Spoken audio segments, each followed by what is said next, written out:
एक लंबे समय पहले सुभद्रपुरम नामक एक गांव में सुभाष नामक एक आदमी उसके माता पिता के साथ रहता था। वो दोनों बहुत मेहनत करके सुभाष को थोड़ा पढ़ाते हैं और सुभाष भी उसके माता पिता के मेहनत के बारे में सोचकर मुझे भी कोई काम करके उन दोनों का सहारा बनना होगा, ऐसे सोचता है। इसी कारण वो नौकरी ढूंढने उस गांव के बाजार को जाता है। ऐसे वो 2 दिन मार्केट में जान पहचान के लोगों को काम के लिए पूछता है, लेकिन सभी ना ही कहते हैं। तब वो आखिर में प्याज की व्यापार कर रहे एक बूढ़े आदमी से काम के लिए पूछता है। क्यों दादा, मुझे तुम्हारे दुकान में कोई काम मिलेगा क्या? मेरा छोटा सा व्यापार है बेटा, तुम्हें देने के लिए मेरे पास कोई काम नहीं है। हाँ, 2 दिन से घूम रहा हूँ दादा, कोई काम नहीं मिल रहा है, इसीलिए तुमसे पूछा मैंने। ऐसे दुख में कहता है, यहाँ काम करने से बेहतर तुम कोई व्यापार कर लो बेटा। मेरे पास व्यापार करने के पैसे कहाँ से आएंगे दादा? उतने पैसे ही होते तो मैं नौकरी के लिए सबको ऐसे पूछ क्यों लेता? बूढ़ा व्यापारी थोड़ी देर सोचकर, मेरा भी कोई अपना नहीं है, हर रोज मेरी कमाई से थोड़ा मैं बचत के लिए रखता हूँ, वो पैसे मैं तुम्हें दूंगा, उससे तुम कोई व्यापार शुरू कर लो, लेकिन सिर्फ एक शर्त पे, तुम्हारे कमाई के लाभ से थोड़ा हिस्सा मुझे भी मिलना चाहिए, तभी दूंगा। ऐसे कहता है, तुम मेरी इतनी मदद कर रहे हो तो मैं हिस्सा क्यों नहीं दूंगा दादा? अब से तुम भी हमारे घर आकर हमारे साथ रहो दादा, अगर तुम्हें ऐतराज ना हो तो। ठीक है बेटा, मैं तुझे पैसे दे दूंगा, उन पैसों से तुम्हें कौन सा व्यापार करना है इसका फैसला करो। ठीक है दादा, ये कहकर वो वहाँ से अपने घर चले जाता है। उस रात बहुत सोचने के बाद वो फैसला करता है कि उसे पानी पूरी का व्यापार करना है। अगली सुबह सुभाष बाजार जाकर उस बूढ़े व्यापारी से ऐसे कहता है, दादा, मैंने पानी पूरी का व्यापार करने का फैसला लिया है। ठीक है बेटा, तुम्हारी मर्जी, ये लो तुम्हारे निवेश के पैसे, इससे अच्छा व्यापार करो, कहता है वो बूढ़ा व्यापारी। ऐसे अगले ही दिन पानी पूरी का दुकान लगाता है सुभाष, और क्योंकि उस बाजार पूरे में कहीं भी पानी पूरी का दुकान नहीं था, छोटा हो या बड़ा, सभी सुभाष के ही दुकान आते थे। वहाँ उसी मार्केट में सुब्बैया नामक एक उधार देने वाला व्यापारी था।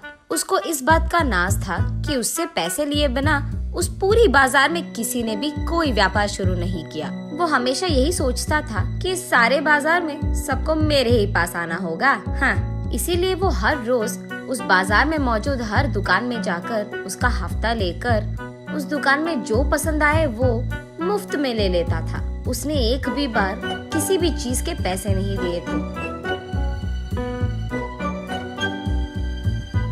दूसरी तरफ उससे पैसे लिए बिना खुद का व्यापार शुरू करके सुभाष का व्यापार अच्छे से चलना देख सुब्बैया को बिल्कुल पसंद नहीं आता है। और इतना ही नहीं, सुब्बैया को पानी पूरी खाने का बहुत मन था, लेकिन सबसे जैसे वो मुफ्त में लेता है वैसे वो सुभाष से नहीं ले पाता, इसीलिए उसे जाने में दिक्कत होती थी। इसीलिए वो सोचते रहता है कि कैसे करे।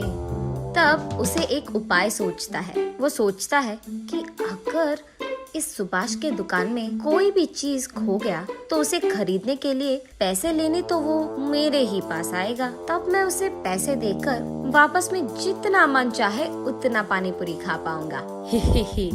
ये फैसला करके वो रात में सबके दुकान बंद करने तक वहीं रहकर सुभाष के दुकान से रसोई के सारी चीजें चुरा लेता है। अगले दिन जब सुभाष अपने दुकान खोलता है तो वो देखता है कि रसोई में सामग्री पूरा गायब है। अरे रे, खाना बनाने की सामग्री कहाँ है? अयो, अब क्या करे? वो ऐसे परेशान रहता है जब वहाँ बूढ़ा व्यापारी आता है। बात जानकर, हाँ, अब चिंता करके कोई फायदा नहीं बेटा, पहले ये सोचो कि सामग्री कहाँ से लाया जाए। ऐसे कहते हैं, व्यापार शुरू करके कुछ ही दिन हुए हैं दादा, इसीलिए मैंने कोई पैसे नहीं बचाए, अब क्या करूँ मैं? ठीक तभी सुब्बैया वहाँ पहुँचकर कहता है,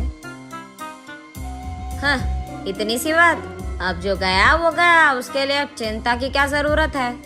वो सामग्री खरीदने के पैसे मैं दे दूंगा, बस जल्दी अपना काम शुरू कर लो, ऐसे कहता है। सुब्बैया के बारे में जाने बिना सुभाष उस बूढ़े व्यापारी के कहने से पहले ही, बहुत धन्यवाद साहब, सही समय पर मेरी सहायता कर रहे हैं आप, ऐसे कहता है। फिर सुब्बैया सुभाष को पैसे देके वहाँ से चले जाता है। ये क्या है बेटा, आगे पीछे सोचे बिना तुमने बस सुबह से पैसे ले लिया। क्या हुआ दादा, मैंने क्या गलती कर दिया? हमारा व्यापार तो ठीक चल रहा है ना, तो बस उसका उधार जल्दी चुका दूंगा, ऐसे कहता है सुभाष। तुम्हें सुब्बैया के बारे में कुछ नहीं पता। उसके पास एक बार उधार जो ले लिया, हमेशा हमेशा के लिए पैसे लौटाते ही रहना पड़ेगा। इतना ही नहीं, उसको अगर हमारे दुकान में कोई भी चीज पसंद आ गया, चाहे वो कोई भी चीज हो, वो मुफ्त में ले लेता है। इस सारे बाजार में मैंने सोचा सिर्फ तुम हो जो उसके मुंह नहीं लगे, लेकिन आज तुम भी उसके जाल में फंस गए। अरे रे, हाँ क्या? पर मुझे पता नहीं चला कि मैं क्या करूं दादा। पैसे दे रहा था तो मैंने सोचा कि सहायता कर रहा था। हाँ चलो कोई नहीं, जो होगा सो होगा, देखा जाएगा। जल्दी काम शुरू करो बेटा।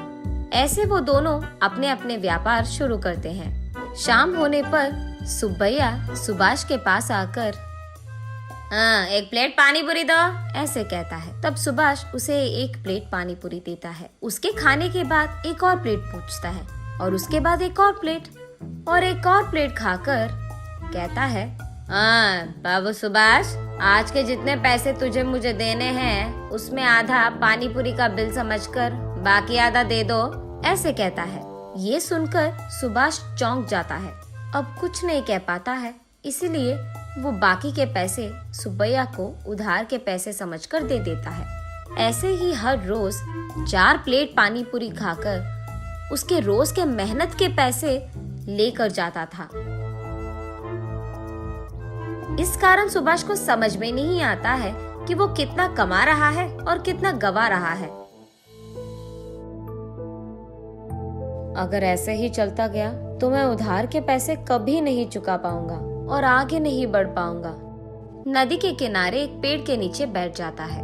वहीं से गुजर रहे एक साधु उसे देख उसके पास आकर कहते हैं, क्या हुआ बेटा, इतने चिंतित बैठे हो, सब ठीक है? तब जो कुछ भी हुआ सुभाष उन्हें समझाता है। इतना ही, ये कहकर उनके बैग से एक प्लेट निकालकर उसे सुभाष को देकर ऐसे कहते हैं, ये एक माया प्लेट है, इसमें जो भी डालो एक के बाद एक आते ही रहेगा, लेकिन ये एक ही बार काम करेगा। तुम अपने तेज दिमाग से इसका सही उपयोग करो और अपने आप अपने मुसीबत का हल ढूंढो, ऐसे कहते हैं। बहुत बहुत धन्यवाद स्वामी, ये कहकर वो दोनों वहाँ से अपने अपने रास्ते पकड़ते हैं। अगले दिन सुभाष हमेशा की तरह अपना दुकान चलाते रहता है। सुब्बैया वहाँ आकर हमेशा की तरह, सुभाष, एक प्लेट पानी पूरी दे दो बेटा, ऐसे कहता है। जी साहब, अभी दे दूंगा, लेकिन आज मैं एक शर्त लगाऊंगा, अगर आप मंजूर है तो ही दूंगा। अच्छा बताओ कौन सा शर्त है?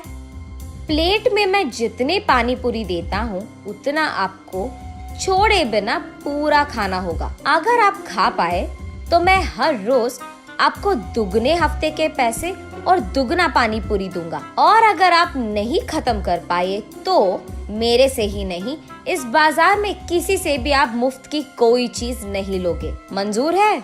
सुब्बैया थोड़ा सोचकर, हैं, इतनी सी बात, एक प्लेट में कितने ही पानी पूरी रहेंगे?